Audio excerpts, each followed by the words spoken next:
Napoleon की अगर मैं बात करूँ, नेपोलियन के पास सब कुछ था, दौलत थी, शोहरत थी, पैसा था, पावर थी, मगर उन्होंने अपनी ज़िंदगी के आखिरी दिनों में एडमिट कर लिया। उन्होंने कहा कि मैंने अपनी ज़िंदगी के कोई 6 दिन भी खुश रहकर नहीं गुजारे। जबकि दूसरी तरफ हेलन केलर थी, और हेलन केलर जो कि डम थी, जो कि डेफ थी, जो कि ब्लाइंड थी, उन्होंने क्या खूबसूरत जुमला बोला। उन्होंने कहा कि ज़िंदगी बहुत खूबसूरत है। दरअसल अल्लाह ताला ने हमसे ज़िंदगी के आसान होने का वादा नहीं किया। अल्लाह ताला ने हमसे ज़िंदगी के आसान होने का वादा नहीं किया। अल्लाह ताला ने कहा कि मुश्किलात आएंगी, मगर हाँ मैं ताकत ज़रूर दूंगा तुम्हें उन मुश्किलात के साथ डील करने की। जो सबसे बड़ी गलती होती है, वो सबसे बड़ी गलती हम ये करते हैं कि हम शायद ये समझ लेते हैं कि life is fair. Life fair है, हमारे साथ जो भी होगा वो अच्छा होगा और अच्छा होना चाहिए, और इसी वजह से हम फिर डिप्रेशन का शिकार हो जाते हैं। मेरा दोस्त चला गया जॉब का इंटरव्यू देने। अब जब वो जॉब का इंटरव्यू देने गया तो पूरी रात वो तैयारी कर रहा था जॉब के इंटरव्यू की। मैंने उसे कॉल भी की, मैंने कहा क्या कर रहे हो? कहता मैं जॉब का इंटरव्यू कर रहा हूँ और ऐसा ज़बरदस्त इंटरव्यू दे के आऊँगा कि आपके भाई को कल ही जॉब मिल जाएगी। इंटरव्यूअर ने उससे एक क्वेश्चन किया, और वो जो अक्सर क्वेश्चन करते हैं इंटरव्यूअर्स, उसने क्वेश्चन ये किया कि व्हाट इज़ योर क्वालिटी, आपकी क्वालिटी क्या है? तो उन्होंने कहा मेरी क्वालिटी ये है कि मैं परफेक्शनिस्ट हूँ, मैं हर काम को परफेक्ट करता हूँ। उसने सोचा कि मैंने इतना ज़बरदस्त आंसर दे दिया, अब तो मुझे फटाफट जॉब मिल जाएगी। तो इंटरव्यूअर ने कहा कि आपने शायद हमारा ऐड गौर से नहीं पढ़ा। उन्होंने कहा जी बिल्कुल मैंने आपका ऐड गौर से पढ़ा है, आपने मुझे 3 बजे का टाइम दिया हुआ था और मैं पूरे 3 बजे यहाँ पर आया हूँ, और आपकी जो रिक्वायरमेंट थी कि आपको सॉफ्टवेयर इंजीनियर चाहिए, तो मेरी भी डिग्री सॉफ्टवेयर इंजीनियरिंग में ही है, तो मैं आपके पास जॉब लेने हाजिर हो गया हूँ। उन्होंने कहा नहीं, आप हमारी बात को गेट नहीं कर रहे। दरअसल हमने किसी मशीन को यहाँ पे इनवाइट नहीं किया, हमने एक इंसान का इंटरव्यू करना चाहा है, और हमने जॉब भी किसी इंसान को ही देनी है।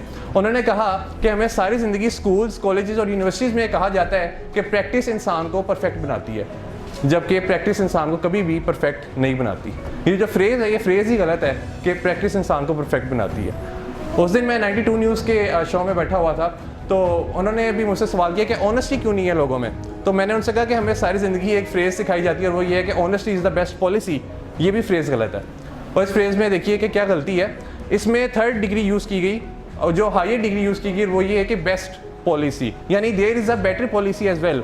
कोई ना कोई बेटर पॉलिसी भी है, और वो बेटर पॉलिसी क्या हो सकती है? डिसऑनेस्टी हो सकती है। और इसमें दूसरी गलती इस फ्रेज़ में वो ये कि हमने इसे पॉलिसी कह दिया, हालांकि ये पॉलिसी नहीं है, ये तो हमारी कैरेक्टर बिल्डिंग का एक पार्ट है।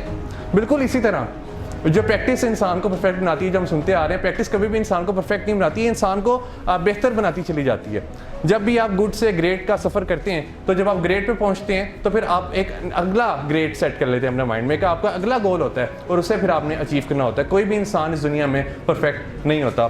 तो वो इंटरव्यूअर ने उसे ये कहकर रिजेक्ट कर दिया कि हमें किसी मशीन को नहीं रखना, हमें इंसानों को रखना है, और हाँ अगर हम तुम्हें रख लेते तो तुम शायद हमारी कंपनी का एनवायरनमेंट ही ख़राब करते, तुम यहाँ पे टेंशन क्रिएट करते, और जो तुम्हारे साथ फेलोज थे तुम उन्हें भी तंग करते रहते, क्योंकि तुम्हें तुम्हारी मर्जी के मुताबिक रिजल्ट्स ना मिलते, क्योंकि तुम तो हर चीज़ में परफेक्शन ढूंढ रहे थे, तुम तो हर चीज़ में ये देख रहे थे कि हर चीज़ को परफेक्ट होना चाहिए। और ये वो लोग होते हैं, एक मेरा क्लास फेलो था, उसका A+ ग्रेड आ गया, तो टीचर ने कहा जी कि आप बड़े इंटेलिजेंट हैं कि आपका A+ ग्रेड आ गया। उसने कहा नहीं मैं इंटेलिजेंट नहीं हूँ, क्योंकि उन्होंने कहा, टीचर ने कहा क्यों, आप इंटेलिजेंट क्यों नहीं है, आपको तो A+ ग्रेड आ गया है, पूरी क्लास में सबसे ज़्यादा मार्क्स आपके हैं। उन्होंने कहा कि अगर मैं A+ ग्रेड हासिल कर रहा हूँ इतनी मेहनत के बाद, तो शायद मैं इंटेलिजेंट नहीं हूँ, क्योंकि अगर मैं इंटेलिजेंट होता तो मुझे कभी इतनी मेहनत ना करनी पड़ती।